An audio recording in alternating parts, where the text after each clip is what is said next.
Cuma kan kita tuh kadang-kadang suka bertanya, ini 17 tahun kenapa sih nggak nambah-nambah gitu kan? Perencanaannya tuh harusnya 5 tahun selesai. Jadi harusnya 2018 beroperasi.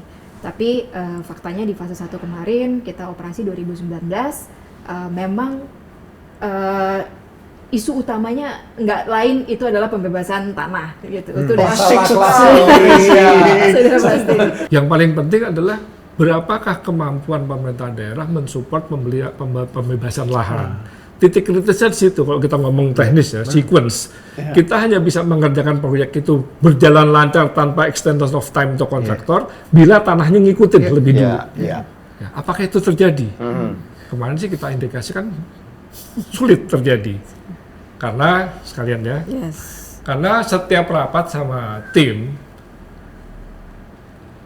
schedule kita selalu berubah.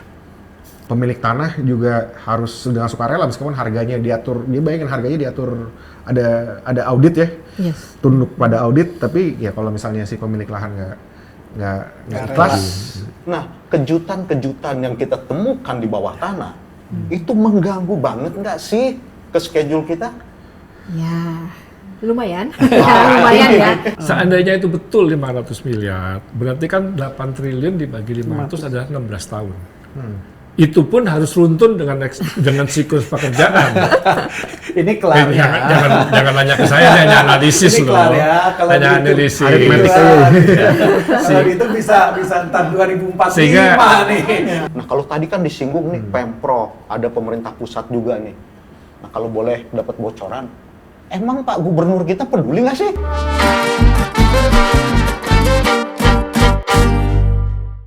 Halo Jakarta, jumpa kembali di dalam The Exchange episode dari The Tamrins. Bersama saya Alof dan saya didampingi oleh kawan saya yang besar ini. Yaitu, silakan. Ko Erwin. Ko Erwin. Oi. Ini studio kita ini padat banget ini. Terasa sempit. Persis seperti kota Jakarta. Udah langsung aja. Ini aku mau dengar banget.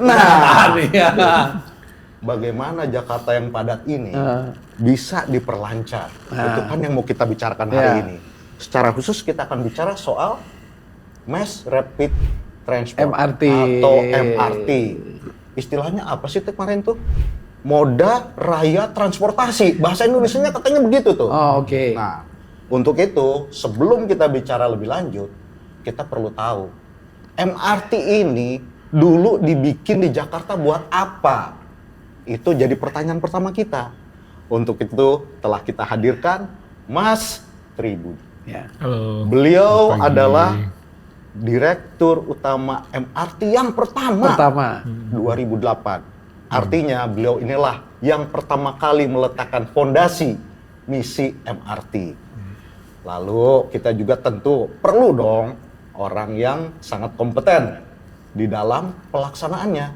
Paling update sekarang. Iya dong, harus update. Jadi jangan sampai putus generasi gitu kan. Ada Ibu Weni sebagai Direktur Konstruksi dari MRT. Nah, yang paling penting satu lagi nih. Ini Mas Koko dong. Mas Koko, Masyarakat Transportasi Indonesia. Tapi kita nggak tahu nih apa sih kerjaan dia. Kita akan bahas nih. Oh, Thank you. banyak yang kita bahas bareng. Siap. Jadi sebelum kita mulai, kita sekarang bicara supaya masyarakat tahu, Mas Tribudi, Mas Budi, apa sih dulu mimpi besar atau visi sehingga Jakarta dianggap perlu memiliki yang disebut dengan MRT? Oke, boleh dijawab. Ya. Jadi sebetulnya dulu diawali zaman Pak Habibie sudah ada gagasan itu. Pak Habibie? Ya, Habibie. dengan double decker dan lain-lain. Oh, iya. Tapi intinya adalah bagaimana mengurangi kemacetan. Oke. Karena dari kemacetan itu dampaknya banyak sekali. Ya, bahkan bahan bakar, rugi waktu dan segala macam. Sudah ada studi mungkin berapa puluh meter sudah. Jadi bukan hal baru yang menyatakan bahwa kemacetan di Jakarta itu merugikan dalam setahun sekian triliun. Itu sudah lama sekali. Sehingga keluar gagasan, oke, kita realisasi. Terus pada zaman Pak Sutioso mulai digagas dan jalannya pada waktu zaman Pak Foke. Jadi periode awal 2008 sampai 2014 kita melakukan basic design plus tendering. Ya, yaitu idenya adalah gini, kita melakukan percepatan untuk mengurangi kerugian akibat kemacetan dari bahan bakar dan segala macam gitu dengan beberapa fasilitas pendukung.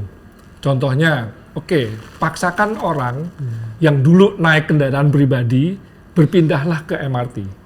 Paling tidak itu merupakan mengurangi kepadatan. Yang kedua, ciptakan pendukungnya seperti contoh ERP. Ya, ERP itu untuk membatasi kendaraan juga dengan tarif yang mahal untuk melalui jalan itu. Itu semua sudah dalam satu paket.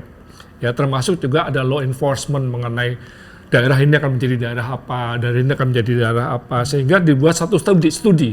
Oh, kalau gitu MRT jalur ini paling tepat karena pencariannya kira-kira akan sekian. Saya tidak menyatakan angkanya tepat atau tidak, tapi basicnya itu. Nah, sehingga dibuatlah suatu desain. Oh, untuk mengakomodir itu saya harus membuat yang namanya orang naik mobil berhenti di suatu titik difasilitasi dengan park and ride. Orang suatu hari yang tergantung letak stasiunnya, tidak perlu park and ride. Kita istilahnya adalah kiss and ride, cuma di drop saja. Nah, memang kenyataannya banyak kesulitan, termasuk ERP. Banyak sekali karena pada waktu itu kita lakukan, kalau MRT North South tahap 1 selesai, dioperasikan, fasilitas ini harus mendukung. Jadi untuk mencapai passenger, katakan dulu proyeksi awal 385 passenger per hari, itu ada syaratnya. Yang namanya ERP daerah sini sudah jalan, yang namanya area di sini sudah terbentuk sebagai area apa gitu. Seperti itu gagasannya. Jadi semata-mata adalah marilah kurangi kemacetan karena ada kerugian. Kerugiannya banyak kan, bahan bakar. Juga termasuk itu ada studi yang akibat polusi, kesehatan, itu dihitung semua. Sehingga dianggap bukan hanya biasanya kan kita ngomong financial internet rate of return. Pada itu ada economic.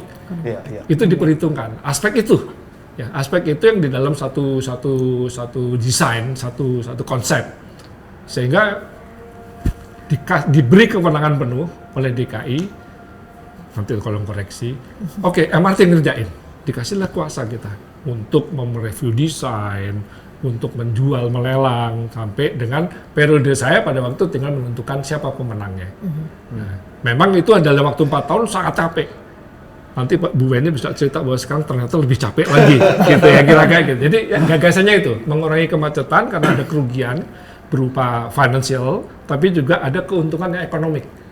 Nah, itu ada studinya, udah tebal sekali. Jadi kalau sekarang disebut kerugian sekarang sekian triliun itu bukan hal baru. Sudah dari tahun sudah dihitung dari awal. Dulu. Memang harus diupdate. Ya. Itu aja yang saya bisa sampaikan. Gagasan awalnya seperti itu. Ya, jadi dari awal kan udah didesain tuh, termasuk pengembangan wilayah, lalu pembangunan berbasis transportasi, TOD itu kan. Jadi macam-macam aspek kan udah dirancang sejak awal. Nah, dan dulu yang paling penting memang utara selatan ya yang sekarang. Pada saat itu dianggap karena kan backbone dia untuk jalan protokol itu yang diutamakan. Nah, pertanyaannya, dari desain tersebut, dari rencana awal itu, seberapa berhasil pelaksanaannya sesuai dengan jangka waktu, sesuai dengan biaya? Nah, itu seberapa berhasil? Nanti Bu Ewi yang mendetailkan, karena kan saya mengantarnya sampai ke pintu pelaksanaan. Cuman yang waktu itu yang saya tahu sampai perkembangannya, estimasi kita terhadap jumlah penumpang ternyata tidak sesuai dengan kenyataan. Ya, ini juga harus jadi pembelajaran di yang berikutnya. Ya, karena apa? Karena tidak semata-mata salah hitung, tapi faktor penunjangnya tidak berjalan. Ya, berdasarkan penunjang apa? Bisa kebijakan. Kebijakan dari stakeholder ya, tidak hanya 1-2 itu. Kira-kira itu. Jadi mungkin nanti detailnya waktu pelaksanaannya berapa lama dan segala macam kepada Bu Weni. Tapi pada waktu itu kita menyatakan lebih banyak tepatnya gitu. Kira-kira sekian tahun. Setelah itu diserahkan kepada Bu Weni untuk pelaksanaan. Ya kan kalau bicara seperti itu ya namanya rencana. Tentu dong ada yang meleset-meleset. Tapi ada juga adjustment atau penyesuaian terhadap situasi terkini. Nah, Bu Weni nih yang sekarang dari awal nih ya, beliau ini berkiprah di MRT. Pertanyaan saya nih, 2008 ketika MRT dicanangkan dan mulai bekerja, sampai sekarang 2025, 17 tahun. Pembelajaran apa yang kita peroleh? Supaya, kan kita tadi ngomongnya Utara Selatan dulu nih. Nanti kan kita mau buka lagi Barat nih. Utara Selatan pun katanya nanti akan pembelajaran apa yang kita peroleh? Supaya 17 tahun ini, Sweet 17, ada maknanya. Ya supaya sebenarnya masyarakat tahu apa susah perjuangan Bu Weni selama 17 tahun ini. Cuma gali-gali doang kan? Ya karena kan sebenarnya kita semua sebenarnya pada dasarnya happy loh Mbak dengan MRT ini kan. Cuma kan kita tuh kadang-kadang suka bertanya, ini 17 tahun kenapa sih nggak nambah-nambah gitu kan? Apa sih? Nambahnya dikit doang gitu ya. Kira-kira gimana Bu? Ya tadi mungkin Pak Tribudi juga menyampaikan bahwa dalam membangun MRT itu kompleks sekali gitu ya, perencanaannya udah disusun tapi kenyataannya juga pasti bisa jadi miss juga gitu. Nah kalau ditanya tadi ini dibangun tahun tanda tangan kontrak tuh 2013 ya kira-kira, dan jadi perencanaannya tuh harusnya 5 tahun selesai. Jadi harusnya 2018 beroperasi. Tapi faktanya di fase 1 kemarin kita operasi 2019, memang isu utamanya nggak lain itu adalah pembebasan tanah gitu. Itu udah sudah pasti. Lain di pembebasan tanah. Karena tanpa tanahnya tersedia ya tentu kami nggak boleh dong menggali, nggak boleh masuk pekarangan orang gitu ya. Kita juga lakukan pembelajaran di fase 2 yang dari sekarang sampai Bundaran HI sampai kota itu kita belajar banyak dari situ. Akhirnya ketika kita melakukan perencanaan desain, kita juga memilih bagaimana caranya istilahnya mengurangi atau meminimalkan pembebasan lahan itu terjadi gitu ya. Dan kita pelan-pelan kita ketok pintu juga tuh ke pemilik lahan dari awal gitu ya, supaya kita bisa kerjasama, bisa kooperatif gitu ya, lebih baik ketika nanti pembangunan akan dimulai gitu. Nah sama juga nih untuk membangun Timur Barat, kita juga sekarang ya bersama-sama. Ada rencana di Timur Barat yang ditunggu-tunggu orang nih sebenarnya. Kabar gembira buat kita semua nih ternyata nih. Sudah dalam persiapan, sebetulnya dari teman-teman Kementerian Perhubungan juga udah nyiapin mungkin desain itu 2 tahun yang lalu gitu ya, sudah selesai. Sekarang kita lagi masa persiapan menggodok kembali mana-mana yang bisa kita optimalkan dan bisa kita harapannya sih persiapannya lebih matang, jadi kita bisa bangun lebih baik. Akan mengalami problem yang sama nggak, Mbak? Pastinya, dan karena malah lebih maksudnya ya. Malah lebih, karena memang kebetulan Timur Barat ini jalurnya lebih panjang ya, 24 km, ditambah jalur ke arah depo itu ada sekitar 5 kilo. Jadi kompleksitasnya juga lebih tinggi karena lebih padat penduduk juga di jalur yang akan dilewati. Sehingga proses atau konteks pembebasan lahan isunya pasti akan juga jauh lebih kompleks di sana. Nah, kalau tadi ngomong nih, apakah MRT juga yang bertanggung jawab untuk pembebasan lahan? Atau siapa yang seharusnya, karena ini kan percepatan ya, semua udah siap ya, katakanlah dana siap, sumber daya manusia siap, teknologi siap. Oh, dana siap. Berarti. Dana dari pihak lender sudah siap. Lalu kan pembebasan lahannya belum berlangsung. Akibatnya apa? Semua kan jadi mundur. Siapa sih Mbak yang diharapkan ini supaya pembebasan lahan ini bisa diselesaikan sesuai dengan rencana? Ya, tentunya perannya pemerintah. Tentunya peran pemerintah memang sangat pemerintah dibutuhkan. mana? Pusat, provinsi? Ya, dalam hal ini memang selaku implementing agency, pemilik proyek itu adalah pemerintah Provinsi DKI Jakarta, tentunya sebagai leader di depan untuk melakukan pembebasan tanah ini. Tapi memang MRT di sini mendampingi dan full support untuk persiapan pembebasan tanah, dan juga kita koordinasi terus sebetulnya dengan pemerintah pusat juga gitu ya, untuk mengidentifikasi terkait hal-hal atau di bottlenecking terkait dengan pembebasan tanah ini, seperti itu. Ya kayak gini, kita harus dengar Mas Koko nih yang cerita nih. Gimana sih Mas masyarakat itu ngelihat gitu kan? Apa Pak pengamat transportasi lah minimal. Itu supaya kita nih masyarakat bisa cepat-cepat menikmati lah kira-kira. Ya. Jadi kalau saya sih ngeliatnya gini ya, apalagi tadi sejarahnya memang dari sejak Pak Habibie masih Menristek gitu ya, tahun 80-an itu udah berpikir 2008 baru terbentuk entitasnya, dan itu udah melewati satu fase yang sebenarnya jarang diungkap ke publik, yaitu reformasi perkeretaapian dengan undang-undang tahun 2007 itu. Dan itu memang ya salah satu produk ya dari reformasi 98 ya, di mana ada desentralisasi.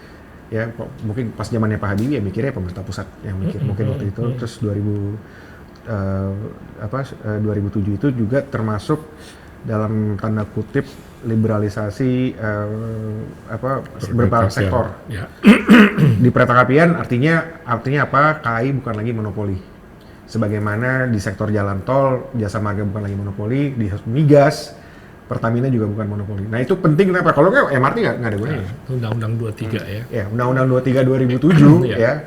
Itu ya bisa dibilang bukan cuma bapaknya, itu kakeknya dari PT MRT ya. Kalau misalnya kita lihat 2008 itu ya harus nggak mungkin terjadi, nggak mungkin bisa ada entitas mau perusahaan apa di operator keretaapian selain PT KAI, nggak mungkin. Nah, jadi selama itulah masalah institusional itu yang jadi masalah non teknis ya kita sebutnya itu ya, non teknis harus mesti diselesaikan dulu. Lalu masalah teknisnya adalah ya ini sekarang tunneling. Tunneling, teknologi tunneling kita, kemampuan kita melakukan pengeboran di dalam kota dan teknologinya juga masih import sekarang ya. Itu kita catching up. Bukan hanya catching up dengan negara maju, kita catching up terhadap misalnya Bangkok ya, Thailand gitu juga, kita juga masih catching up mengenai teknologi tunneling dan kemampuan kita melakukan konstruksi di bawah tanah. Plus jadi tambah lagi kompleksitas ya tadi agraria, pembebasan lahan. Nah ini memang faktor-faktor non teknis ya yang ya harus beres dulu gitu ya, dan itu kan ada masalah bukan hanya masalah perencanaan, tapi ketika diimplementasi norma apa yang mengikat mengenai pembebasan lahan ini, apakah pemilik tanah juga harus dengan sukarela meskipun harganya diatur, dia bayangin harganya diatur, ada audit ya, tunduk pada audit, tapi ya kalau misalnya si pemilik lahan nggak ikhlas itu gimana? Dan itu pembelajaran fase 1 itu juga kita baru ngerti lah. Belum lagi tindakan-tindakan ekstra hukum ya yang dilakukan oleh para pemilik lahan saat itu. Jadi saya kira ini semua memang sedang kita hadapi ya. Saya bukan ingin menyederhanakan masalah justru ya. Jadi memang nggak mudah, dan kalau boleh saya berharap gitu, itu sekarang ya bikin komunikasi yang lebih transparan aja mengenai hal tersebut. Bahwa banyak masyarakat bilang, oh ini kapan nih? Artinya sebenarnya responsnya bagus. Artinya responsnya positif ya. Artinya dia sangat menanti-nanti gitu, ingin ini cepat selesai, bukan hanya supaya konstruksinya cepat selesai, biar dia cepat bisa menggunakan, menikmati layanannya. Itu kan justru menunjukkan bahwa mereka sangat puas dengan 16 km pertama ini. Nggak sabar menunggu lanjutannya 10 km berikutnya dan nanti barat timur tentunya. Nah itu yang suka ditanya-tanya tuh Mbak Weni, orang-orang di daerah kota itu kapan nih jadinya kapan? Lama banget sih bikin ngebor lama banget gitu kan. Udah ada kemacetan, ada dan lain-lain gitu kan, orang-orang juga mereka protes bahwa wah gila kalau ke kota macet banget. Tapi di satu sisi nanya tuh, kapan sih jadinya nih, kalau jadi kita ke kota enak nih gitu kan, kita ke Glodok enak nih gitu kan. Nah itu tadi ngebornya betul kompleks dan lain sebagainya, tapi sebenarnya ngebor tuh cepet. Tapi kalau bicara kenapa sih kalau ngebornya cepet kenapa nggak selesai 3 tahun gitu kan? Nah itu biasanya memang kita di tahun pertama itu tadi pembebasan tanah termasuk persiapan, kemudian kalau tanahnya udah clear kita masuk, kita harus mindahin lagi dulu utilitas di area tersebut. Jadi sebelum kita benar-benar gali stasiunnya gitu ya, kita pindahin dulu utilitas. Nah itu memang cukup butuh waktu karena mindahinnya juga butuh tanah dan butuh koordinasi dengan pemilik utilitas. Nah, maka itu rata-rata memang pembangunan MRT khususnya untuk bangunan yang bawah tanah ya, gali stasiun gitu, kurang lebih memang paling cepat itu 5 tahun, tapi rata-rata di berbagai negara itu kurang lebih selama 6-7 tahun bangunnya. Itu per satu stasiun? Per berapa kilo maksudnya? Supaya kita masyarakat ngerti nih gitu kan. Sebetulnya kalau kita bangunnya paralel, misalnya saat ini kita punya 6 kilo, kita bangun bersamaan, ya 6-nya itu 6 tahun. 6 tahun gitu kurang lebih. Karena yang lama itu memang tadi mindahin utilitas, terus gali ke bawah, baru nyambung nih terowongan satu sama lain gitu di stasiun. Nah, konfigurasi itu sampai nanti kita masukin track, masukin rel kereta dan seterusnya gitu ya, sampai testing itulah kurang lebih 6-7 tahun. Nah, dalam hal ini MRT kita fase 2 itu kita kapan sih sampai ke kota gitu ya. Kita itu insya Allah sampai ke kota kita kemarin mulai 2022 untuk yang bagian sawah Harmoni sampai kota itu jadi selesainya insya Allah di 2029. Tapi kita juga akan segera mengupayakan yang ruas Tamrin Monas. Ini kita akan partially operate itu di 2027. Cepet dong. Sebentar lagi. Tapi itu dengan kejutan-kejutan, ceritanya kan banyak tuh ternyata kalau ya di tanah gitu. Nyangka nggak sih kita dengar katanya ada ketemu inilah, ada air lah, ada apalah semua itu. Sebenarnya itu dari awal diduga nggak atau memang tiba-tiba pada saat udah gali, loh kok ada gitu, loh kok bawahnya itu sungai atau apa gitu? Sebetulnya waktu perencanaan pertama kali kita udah mulai mengidentifikasi ke arah utara itu ini loh kota tua loh gitu ya. Jadi pasti banyak heritage, banyak cagar budaya. Nah, dari situ kita udah menggait tim dari Dinas Kebudayaan, dari Kementerian Kebudayaan juga, dan kita mengundang waktu itu dari arkeolognya UI gitu. Jadi kita bikin tabletop study gitu ya, desktop study, keluar identifikasi. Nah, kita udah tahu, di ruas Harmoni ada rel tram nih, mungkin ketemu gitu. Di arah kota tua ada benteng kota gitu. Jadi tapi nggak pernah ada yang tahu exactly-nya di mana sih gitu, karena semuanya desktop study, semuanya hanya data. Akhirnya pas waktu gali barulah ketemu di situ. Oh ternyata rel tram itu kedalamannya sekitar 40 cm kalau nggak salah dari top aspal sekarang gitu ya, dan itu masih utuh. Masih utuh ya? Masih utuh. Jadi kita angkat, kita simpan sekarang di punyanya PPD ya. Jadi dulu bukan Damri ya, tapi PPD kita. Perusahaan Jakarta. Itu kita bawa kembali ke tempatnya mereka gitu ya. Lalu di Kota Tua kita juga menemukan bahkan kita menemukan yang dibilang saluran drainase kuno. Itu dibangun benar-benar zaman Belanda. Bahkan ini bentuknya terakota gitu ya. Terakotanya tuh bahkan diimpor langsung dari Belanda gitu, karena bentuknya, warnanya itu memang spesifik produk-produknya Belanda ini gitu. Dan itu dicermati oleh tim arkeolog at the moment kita menemukan. Kalau kita nggak gali ya nggak ketemu itu barang, dan mereka juga kita nggak punya data-data literatur yang lebih lengkap gitu. Jadi teman-teman arkeolog juga kita ajak gitu. Nah, sampai sejauh ini progres masih sesuai dengan schedule atau enggak nih? Nemu inilah ada kali di bawah gitu kan, apalagi tadi itu artefak-artefak ini kan ya kita cobalah menghargai sejarah masa lalu kita. Nah, kejutan-kejutan yang kita temukan di bawah tanah itu mengganggu banget nggak sih ke schedule kita? Ya, lumayan. Lumayan ya. Pasti ada delay ya, ada kontraktor harus jadinya berhenti dulu dan harus memanggil, karena kontraktor ini kan mereka nggak boleh gali angkat langsung gitu, itu melanggar undang-undang. Jadi mereka akan panggil arkeolog, dan itu semua di preserve ya, disiapkan, dikeluarkan dari tempatnya sesuai dengan tata cara arkeologi. Ada waktu dong menunggu ini gitu. Jadi ini memang menyebabkan kurang lebih memang menyebabkan adanya mundur ya dari proyek progres. 2029-nya tercapai nggak nih kalau begitu? Kalau sekarang, nah dengan Jadi semuanya sudah terjadi, sudah selesai. Nah, kita kayak setup ini baru dan itu tetap di 2029. Bang Nov, kalau utara selatan sih aku sih udah gak aman gitu kan. Nah, sekarang kita nih bicara nih yang barat timur nih. Kita harus dengar sama Pak Budi nih. Ada sesuatu yang isu kritis tadi disampaikan Bu Weni, pertanyaan Pak Alof. Siapa yang tanggung jawab dana? Bu Weni nyatakan, lender sudah siap. Mohon diketahui bahwa lender tidak menyediakan dana untuk pembebasan lahan. Ya.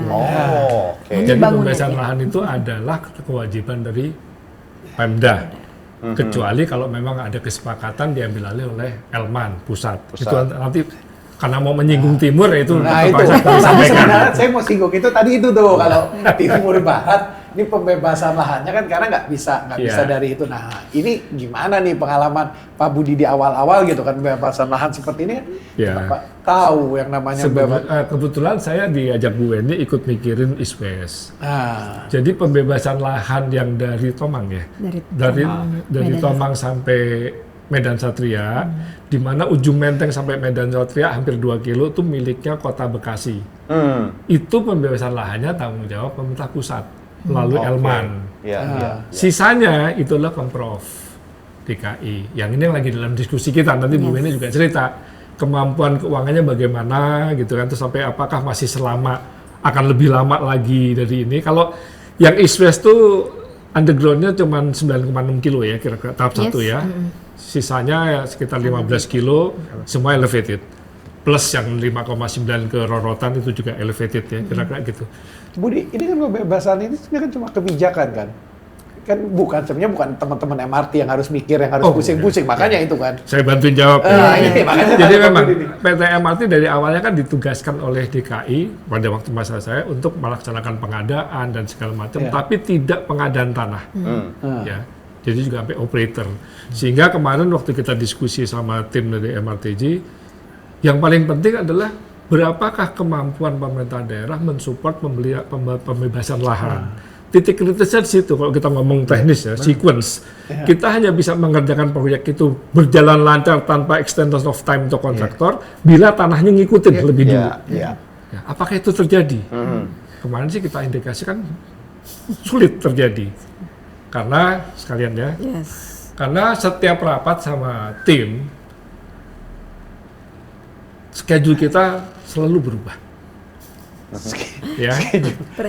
Angkanya, wah semuanya berubah. Durasinya berubah. Durasi. Kalau gitu gimana? Saya nggak punya uang sekian. Kalau gitu mundur dong. Bapak punya berapa? Baru kemarin kita tahu bahwa kemungkinan 500 miliar per tahun disediakan dana. Sedangkan Bu Weni dengan harga tahun lalu, NCOP tahun lalu, membutuhkan 7,9 triliun. Atau 8 triliun. Itu rencana kapan tuh Bu Weni? Sebenarnya kalau yang 7-8 triliun rencana Bu Weni itu kapan kira-kira? Itu seharusnya itu di studi kan kita pakai kajian ya. Jadi itu dilakukan tahun sekitar 2022 kalau nggak salah Pak Budi ya. 2022. Nah tapi tadi yang Pak Tribudi sampaikan, kita udah planning.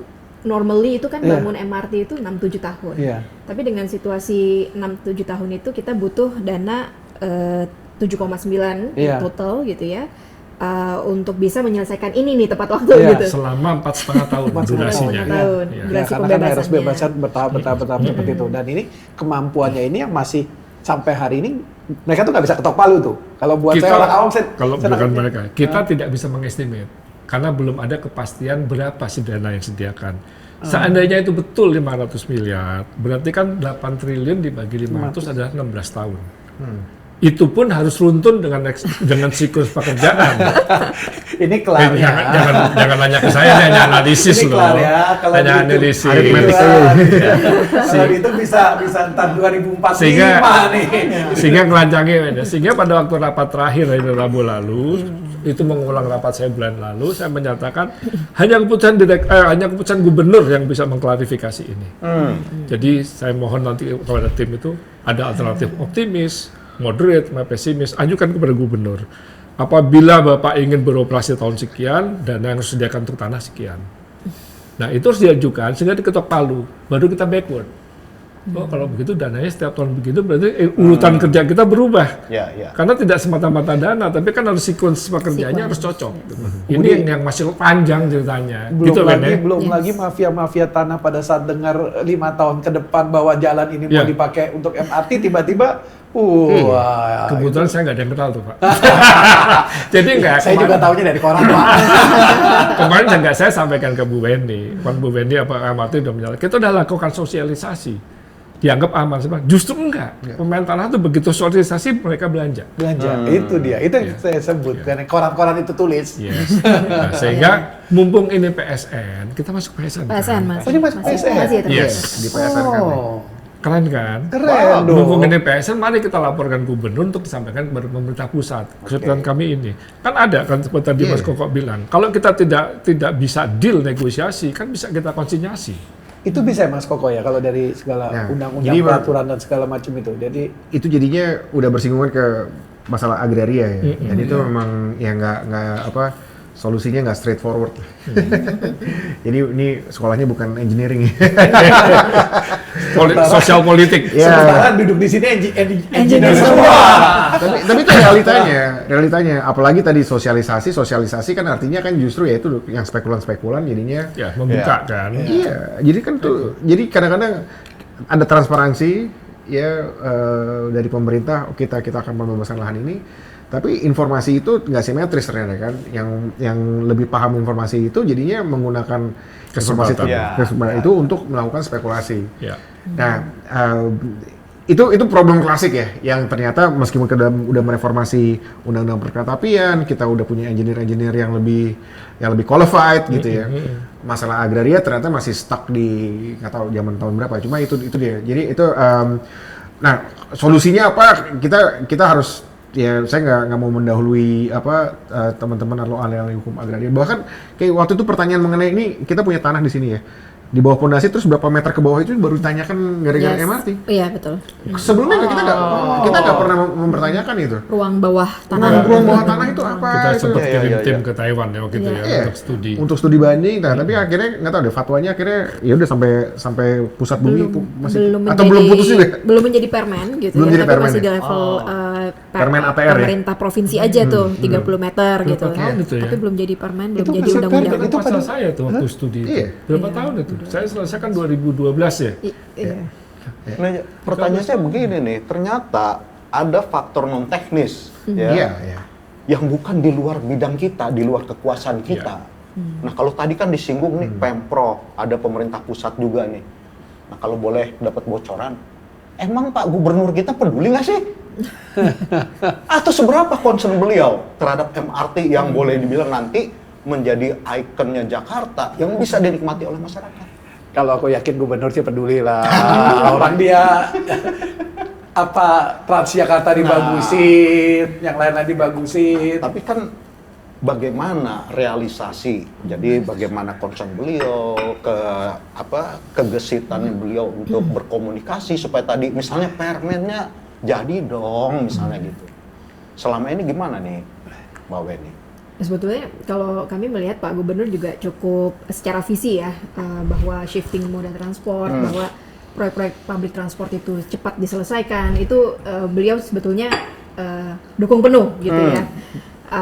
Dia paham masalahnya lah kira-kira lah ya. Paham masalahnya dan tentu beliau dukung gitu ke sana dan sekarang kan bagaimana mengkomunikasi ini kepada jajarannya dan tim di bawah gitu ya supaya satu suara karena kan mungkin tim di bawah itu juga secara tadi ya mungkin birokrasinya atau non teknisnya itu sebetulnya ada kendala misalnya gitu ya di tim di dalam pemerintah provinsi tapi ini kan harus disuarakan naik ke atas seperti tadi Pak Tribudi sampaikan kalau memang pembangunan Timur Barat membutuhkan let's say 7,9 gitu ya tapi di bawah merasa tidak sanggup gitu kan karena nilainya tinggi satu dari sisi fiskal mungkin nggak ketemu dari sisi resource SDM-nya juga nggak ketemu. Nah tapi kan ini perlu ada breakthrough ya, perlu ada strategi baru dan solusi baru gitu untuk lantas gimana kita mau mensolusikan ini supaya tetap pembebasan tanah itu bisa diselesaikan dalam kurun waktu kira-kira 4,5 sampai 5 tahun gitu. Ini yang kami dari MRT juga sedang mendorong gitu ya, berkoordinasi dengan tim di Bapeda, di Dishub gitu. Kita perlu ada suatu strategi dan terobosan baru supaya menyelesaikan yang 7,9, syukur-syukur bisa diturunin misalnya gitu ya. Dan itu bisa di-spread dalam kurun waktu 4 sampai 5 tahun. Ini saya masih optimis nih, Pak. Dalam planning harus optimis. 4.000 ini gitu molor 16 tahun. Ya, persoalan klasik kita kan seperti itu, koordinasi. Udah ngomongin antar bidang, jangankan itu, di dalam bidang yang sama. Itu pun kadang-kadang koordinasi dan komunikasinya nggak lancar nih. Nah, apalagi nih dengan berbagai pihak nih. Dulu kita pernah bicara adanya sebuah otoritas, ya kan? Bisa nggak, Mas Budi, jelasin lagi apa sih pentingnya ada yang begituan gitu loh? Ya, boleh ya, Mas ya. Jadi kemarin kita baru berdiskusi juga mengacu kepada pengalaman kami sebelumnya. Memang diperlukan steering committee atau pengambil kebijakan. Pada waktu itu malah karena pengalaman saya steering committee hanya di level pusat, saya pikir nggak bisa. Di level provinsi pun harus ada. Ya, itu disebut sebagai tim pendampingan. Kita kan baru ngomong, sehingga kita usulkan ketuanya adalah Sekda, pelaksana hariannya adalah Bapeda, didampingi oleh suatu konsultan, whoever konsultannya. Karena apa? Pertimbangan saya rata-rata 2-3 tahun jabatan itu berputar. Mutasi lah ya, Yes, segala macam. kepala dinas perhubungan katakan dulunya Pak Ijo menjadi Pak Imo gitu. Sehingga ASN atau asal jangan orang pilot aja. sehingga orang-orang ini harus didampingi oleh tim yang memang menetap. Oke. Itu tidak hanya di level provinsi. Ya, kalau level provinsi kebetulan ada MRTG, dia entitas yang memang sengaja untuk itu. Di level pusat juga gitu. Kan penggantian pejabat itu kan begitu cepatnya. Sehingga hilang informasi, sehingga saya usulkan tetap ada. Kalau yang provinsi level sudah ada dan sudah kemungkinan diterima usulan itu, level pusat yang masih kita harus garap lagi, mudah-mudahan dalam lokakarya ada, kita usulkan seperti itu. Cukup core mereka sebut PMU atau PMU Project Management, didampingi oleh konsultan yang tetap. Jadi silakan mereka berkarir. Tapi orang ini harus bertanggung jawab memonitor, jadi kita nyebutnya di sini program management unit, di sini kita nyebutnya project management unit. Jadi programnya ada di pusat. Nah, itu yang kita pernah bahas dulu. Jadi berkembang, Pak. Dulu hanya satu, karena ngelihat kesulitan enggak. Provinsi juga harus ada. Karena terus berputar pejabatnya. Mas Eko, ada komen nggak? Nah ini menarik ya, yang tadi Bu Weni sama Pak Ibu bicara ini. Kalau saya boleh optimis ya, karena gini, ini dalam konteks WUSH beberapa minggu yang lalu Pak Prabowo punya statement ya transportasi publik itu ya adalah bentuk kehadiran negara. Ya ini bahkan presiden-presiden sebelumnya belum pernah ada yang ngomong dengan bahasa seperti itu, ya. Jadi sinyalnya mungkin yang kalau saya boleh optimis dengan statement tersebut ya itu berlaku umum lah, bukan hanya berlaku untuk WUSH ya, dalam hal ini artinya ya buat apalagi udah PSN gitu, bukan hanya di level Menko tapi udah di level presiden, karena ini adalah bentuk kehadiran negara, maka apapun diskresi yang dibutuhkan dari presiden akan diterjunkan untuk mensukseskan MRT ini dari presiden. Nah sekarang kembali ke Pak Gubernur nih. Ini opportunity yang unik ya, maksudnya sejarah yang unik di mana kita sekarang punya gubernur yang sebelumnya punya pengalaman sebagai Mensekap 10 tahun, ya sebelumnya legislator, jadi udah paripurna lah, ya dari segi pemahaman tata negara. Apalagi di Seskap itu kan semua rapat terbatas kan lewat media beliau. Jadi mereka, saya kira Gubernur Pramono Anung sekarang emang, saya kira secara kemampuan dan pengalaman paham betul, apalagi bagaimana komunikasi dengan instansi-instansi di pemerintah pusat. Nah, kalau ini berdua bersinergi ya, ya ini saya inginnya sih optimis gitu. Karena ini nggak pernah terjadi sebelumnya dua hal tadi. Presiden secara lugas dengan bahasa itu, public transportasi adalah bentuk kehadiran negara. Dan kedua ini latar belakangnya Pak Gubernur. Jadi semoga 5 tahun ini ada, ya tadi kan kita mau butuh terobosan. Nah ini mungkin momen inilah yang kami berharap bisa menciptakan melahirkan terobosan yang sangat kita nantikan itu. Berarti kita perlu bilang nih Mas Pram, dengerin. Ini cocok sama planningnya kita. Jadi Pak Koko kan tadi bilang di level province ada yang mewakili membuat tim, terus dia lapor ke level pusat. Yang level pusat itu yang kepada presiden, karena level pusat itu kementerian-kementerian di situ, Kementerian Keuangan, ya, terus Kementerian Perhubungan, terus juga ada Bappenas, ada Menko. Mereka menggodok policy. Jadi nyambung nih Mas Koko. Jadi dari level provinsi lapor ke dia, beliau nanti langsung lapor kepada Pak Presiden untuk shortcut ya. Tapi yang tadi pertanyaan Pak Alo, lembaga ini yang kita usulkan tetap ada. Bu Weni setuju?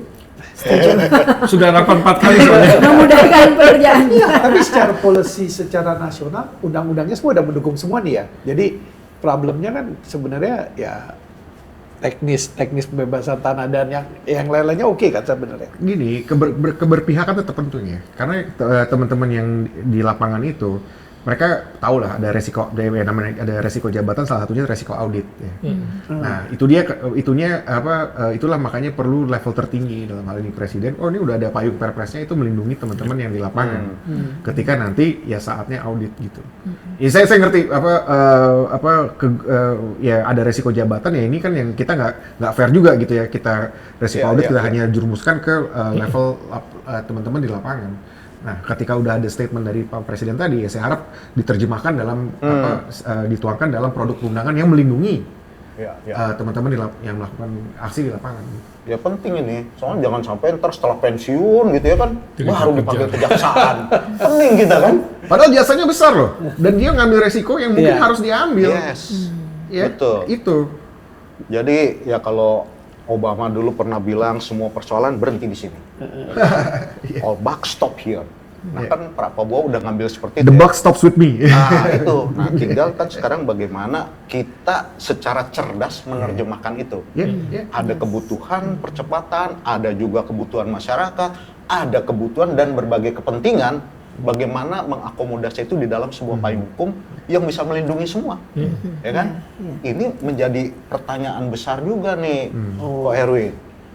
Tadi kan dibilang 2029 nih, itu utara selatan, barat timur, targetnya 2031 nih.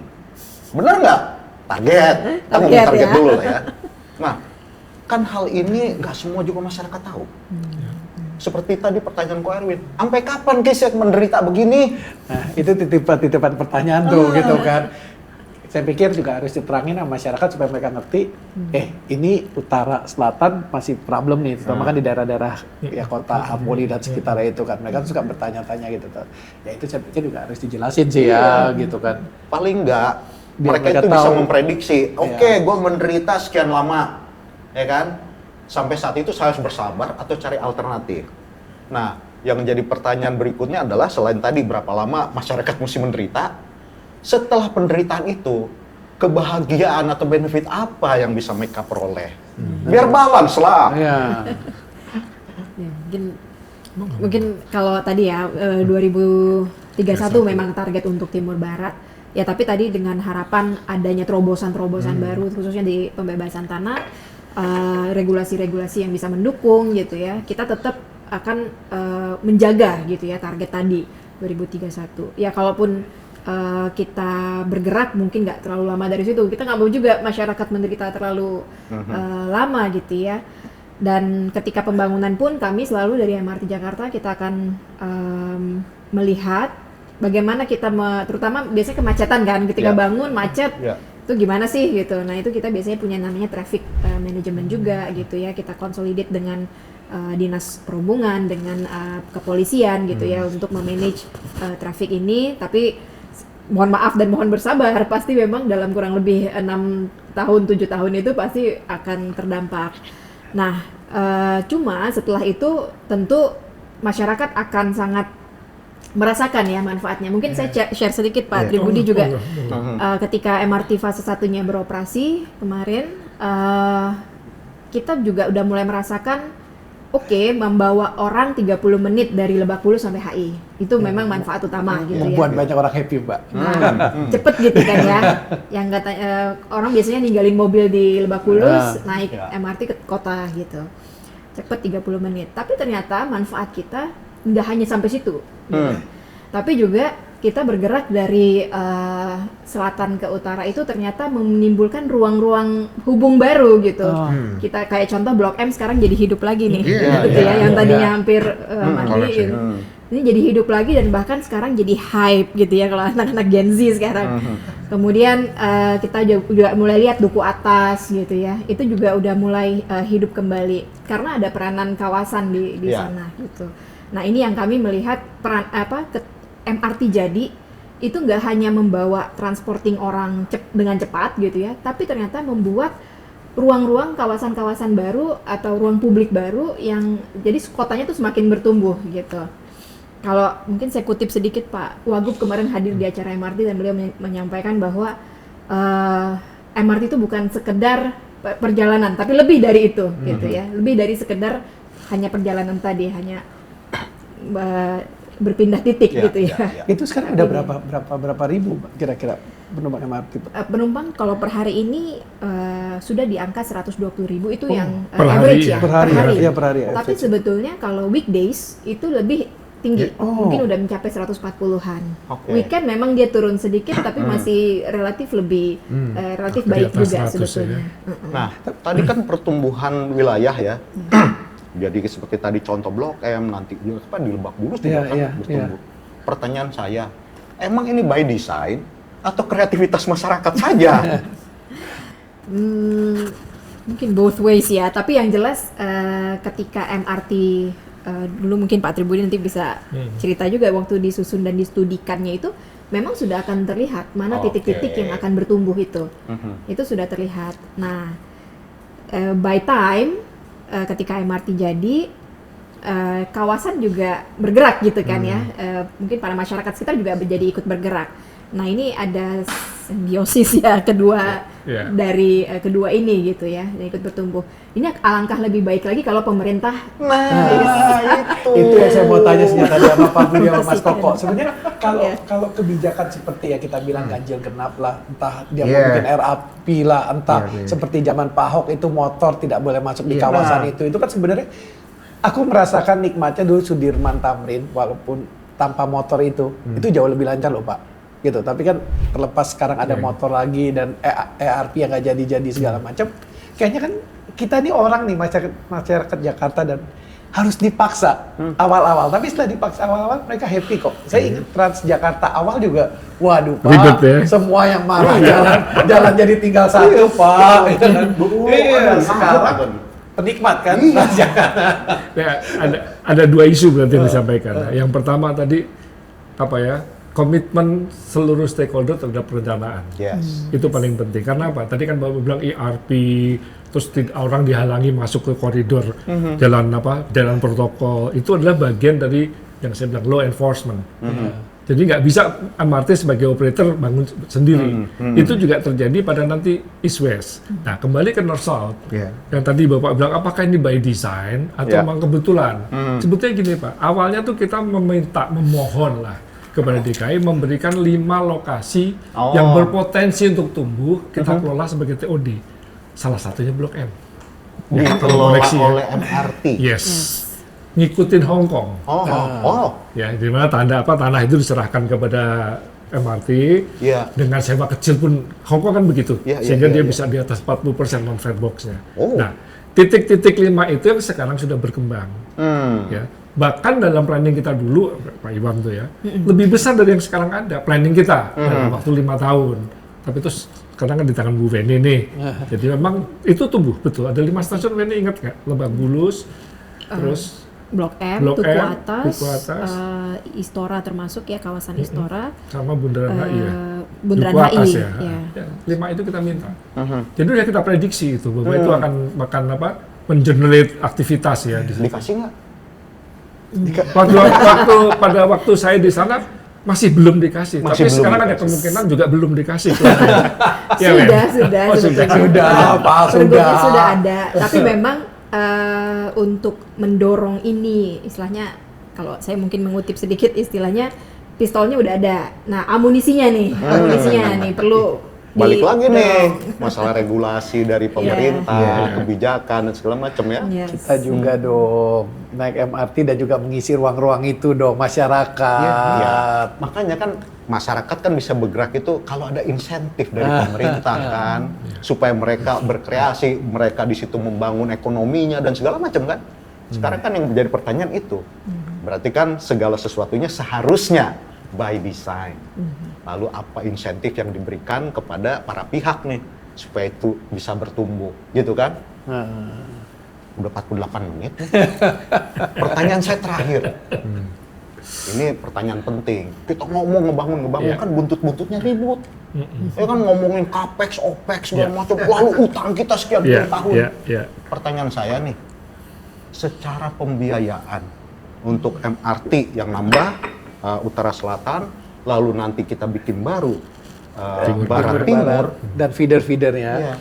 Siapa yang biayain? Ya kan? Jangan nanti juga dibilang kayak begitu, yang utang siapa gitu kan, yang bayar rakyat. Jadi udahlah, hal-hal seperti itu jangan sampai terulang nih. Makanya kita pengen pencerahan. Gimana nanti MRT? Supaya rakyat tuh nggak berasa bahwa utangnya gue yang bayar gitu kan, itu kan sebenarnya. Apalagi kalau APBN kan, orang Papua komplain loh. Iya. Kan? Nah, Ibu Weni, gimana nih ceritanya nih? Ya, sebetulnya kalau dalam konteks pembangunan MRT, khususnya yang timur barat, utara selatan gitu ya, kita menggunakan skema 3 level sub agreement Pak Tribudi ya. Jadi memang MRT itu merupakan BUMD yang ditunjuk oleh Pemprov DKI Jakarta. Jadi sebetulnya pemilik utama proyek ini adalah Pemprov DKI Jakarta sebetulnya. Walaupun memang mendapatkan sebagian porsi penerusan hibah dari pusat, lalu sisanya memang diinikan oleh Pemprov sendiri, dan semua ini diteruskan kepada PT MRT Jakarta. Nah, jadi kalau bicara pembiayaan ini kan memang kebetulan kita mendapatkan loan, sovereign loan dari JICA ya, dan itu JICA dengan step loan ya Pak Tribudi ya. JICA ini Jepang loh. JICA Jepang. Step loan itu sebetulnya bunga paling murah gitu ya, bunga paling murah, pengembalian dapat grace period gitu ya, 30 plus 10, jadi 40 tahun pengembalian. Nah ini memang disiapkan ditanggung oleh Pemprov DKI Jakarta, tadi yang 51, yang 49 oleh pusat, jadi sebetulnya bersama. Nah kalau dibilang apakah itu memberatkan masyarakat, ya mungkin pertanyaannya kembali tadi, harapannya Lebak Bulus Bundaran HI yang sudah bergerak ini kan kepada masyarakat juga menjadi benefit gitu ya. Jadi sebetulnya masyarakat pun even tadi pengembalian melalui pajak dan lain sebagainya, tapi masyarakat juga mendapatkan manfaat yang baru gitu dari adanya MRT ini. Mungkin itu dari saya Pak. Saya tambahin tadi, dananya dari mana gitu. Saya pernah juga diundang untuk menjelaskan ini ke Pemkot Tangerang. Saya sampaikan, tolong koreksi kalau salah, ada 3 sumber dana yang bisa kita pakai. Satu adalah APBN dan APBD, kuatkah pengembaliannya tiap daerah yang mau mengembangkan. Yang kedua adalah pinjaman, loan, sama pertanyaannya, kuatkah mendukung. Yang ketiga ini adalah KPBU atau KPDBU. Cuman memang ternyata masih belum menarik. Mungkin karena permennya kurang, permen dalam artian fasilitas apa yang diberikan, segala macam jaminan mengenai law enforcement. Kita lihat ya, koreksi kalau salah, kita lihat waktu di Jepang, ada satu developer yang membangun rel kereta dan sekarang menjadi besar, itu Tokyo. Ya. Itu awalnya gitu, saya punya developer, saya akan bikin sendiri, gini-gini, dan itu berkembang. Kalau di kita kan itu adalah unsolicited lah ya, jadi gagasan dia sendiri. Sebetulnya kalau itu bisa dilakukan, apakah itu solicited atau tidak, KPBU, tapi memang jaminan kuenya itu supaya si investor itu mau. Seperti contoh aja, sekalian kritik dan bertanya. MRTJ mau kerjasama sama pengembang dan segala macam. Pertanyaan saya, apakah mereka mau bangun? Elevated kita hampir 1 triliun per kilometer, ya, 800-an miliar. Underground kita depend on kedalaman, katakanlah 1,5 triliun. Katakan dari Lebak Bulus sampai ke Alam Sutra X kilometer berapa tuh? 15, 20? 15. Mampu nggak mereka membiayai 15 triliun? Apa balasannya dari itu? Ya, terus kalau nggak mampu, berarti kan harus KPBU yang nggak ada fasilitas-fasilitas.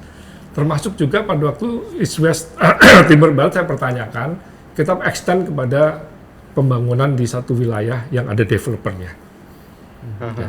Yang bangun 1,8 km itu siapa? Pemerintah. Ya kan? Terus kenapa ada stasiun di situ?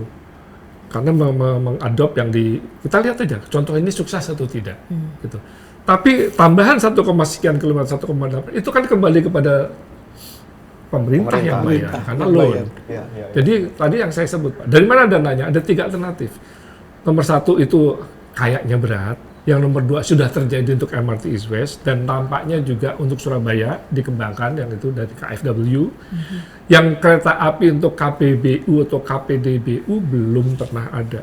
Kalau koreksi saya, kecuali di Makassar untuk angkutan kota saya. Yes, Makassar Parepare itu, Makpar. Itu. Dan dia hanya operator. Ya, tidak dia operator sama berapa kilometer tracknya, yang lainnya ikut mainline. Nah, kalau itu bisa dikembangkan dan menarik bagi developer atau bagi investor, kan pasti bisa. Kalau yang di Makpar kan Makassar Parepare karena dia memang berkepentingan untuk transportasi produk semennya kan. Kira-kira itu yang harusnya dikembangkan. Tadi pertanyaan itu, sumber dananya dari mana dan cara pengembaliannya gimana? Kalau KPDB kan pemerintah tidak mengembalikan, dan kecuali ada affiliate payment atau apa ya. Jauh lebih ringan beban masyarakat. Jadi Ko Erwin ini begitu penting ya, koordinasi kerjasama dari seluruh stakeholder ini. Iya, betul. Betul. Pertanyaan terakhir nih, Mas Koko. Siap. Bisa nggak ngawal ini nih? Sebagai masyarakat transportasi Indonesia, ini kan suara kami nih, suara masyarakat ya. Jadi, iya betul. Nah, apalagi kalau misalnya jadinya tadi ada masalah beririsan dengan agraria, sekarang beririsan dengan fiskal ya. Nah itu kan jadi kalau saya kembali kepada prinsip ya tadi Pak Prabowo sudah sampaikan ya, transportasi publik bentuk kehadiran negara. Ya artinya kan ya berarti secara keuangan dan institutional reform yang tadi harus terjadi itu bisa di-lead dengan eksekutif tertinggi, the buck stops with Pak Prabowo ya. Maksudnya apa sih, perpres lah itu yang perlu dilakukan. Makanya tadi saya sangat banyak berharap nih kombinasi Pak Prabowo yang sudah ngomong gitu dengan Pak Pramono Anung yang ya sebagai Seskap 10 tahun ya perpres. Semua perpres lewat meja dia gitu kan. Jadi paham betul prosesnya dan seterusnya. Nah, itu yang kita harapkan. Mengenai pembiayaan, saya kira ini juga mungkin ya kita lihat proyek-proyek rel setelah MRT, lalu ada proyek-proyek rel lain di luar DKI yang menyisakan masalah-masalah keuangan. Ya, betul. Jadi ternyata memang perencanaan yang matang ini termasuk perencanaan secara fiskalnya, berapa dan siapa, bagaimana pembayaran. Jadi financing is one thing ya, pembiayaan. Funding itu juga ya kan, kalau misalnya kalau misalnya kita mau istilahnya B2B gitu ya, apalagi itu kan ya si B yang sebelah sana kan juga harus ada pengembalian. Yes, itu yang saya bilang permennya tadi ya. Nah itu kan, itu siapa? Nah itu akan kalaupun nanti jadinya APBN dibebankan kepada posnya siapa. Nah kalau udah di APBN debatnya ya pasti kan daerah lain juga itu tadi persis lah kompleksitas itu. Pak Pramono Anung tahu persis sebagai legislator bahas APBN dia waktu itu mewakili Jawa Timur ya kalau nggak salah ya, tahu juga kan kompleksitasnya seperti apa, dan juga konstituennya beliau yang mungkin dari timur Indonesia juga itu udah beliau paham betul lah. Nah tapi poin saya terakhir yang paling atas itu adalah ya tadi kan kita sekarang sovereign loan dengan Jepang ya, dengan pembiayaan yang begitu sebenarnya bersahabat saya pikir ya. Ya ini istilahnya kedepannya saya juga berharap ya kalaupun punya teman baru, teman lama jangan dilupain dong. Apalagi sebenarnya yang bersahabat banget nih teman lama ini gitu. Menyindir maksudnya ya? Iya. Serius, ini betul. Ada ya faktual aja gitu ya. Bunganya kecil banget. Betul. Nah, masalah-masalah yang itu nggak usah menciptakan masalah baru loh. Saya ke masalah teknisnya sebenarnya udah cukup kompleks gitu ya. Jadi jangan bikin masalah non teknis tambahan gitu dengan mencoba-coba bermitra-mitra dengan mitra baru, ketika mitra lama tuh sebenarnya sangat sahabat lama tuh udah sangat baik, udah sangat bersahabat gitu ya, kenapa enggak gitu. Oke. Nah, 3 menit terakhir, 3 menit terakhir, masing-masing narsum kita bikin closing statement lah. Curhat juga boleh. Yang banyak curhat yang sebelah kiri saya nih. Kira-kira apa nih suara kepada pemerintah, suara kepada stakeholder, dan juga suara kepada masyarakat terhadap situasi yang sekarang kita hadapi? Dari mana? Dari sana dulu ke sini, Ya, terakhir. shoot juga boleh. Urut tua. Ya, Kalau saya tetap yang tadi, komitmen terhadap perencanaan. Oke. Jadi kalau perencanaan itu sudah diketok palu, maka semua stakeholder berkomitmen di situ. Dan itu dijagain oleh tadi steering committee itu. Yes, steering committee, dan ada 1 unit khusus yang tadi Bapak sampaikan. Oke. Itu yang poin yang saya sorot selama pengalaman dari 2008 Iya, ya. 17 tahun ya. 17 Pengalaman tahun. ini tentu pembelajaran yang sangat berharga. Dari Ibu Weni. Yes, kalau dari saya mungkin tadi setuju dengan Pak Tribudi. Jadi penguatan terhadap unsur terutama di kepemerintahan, di semua stakeholders yang bergerak dalam pembangunan MRT ini as a PSN gitu kan. Penguatan di sana dan sama-sama punya visi yang sama, yaitu kita selesaikan ini dengan cepat gitu untuk menghindari loss yang lebih banyak lagi gitu.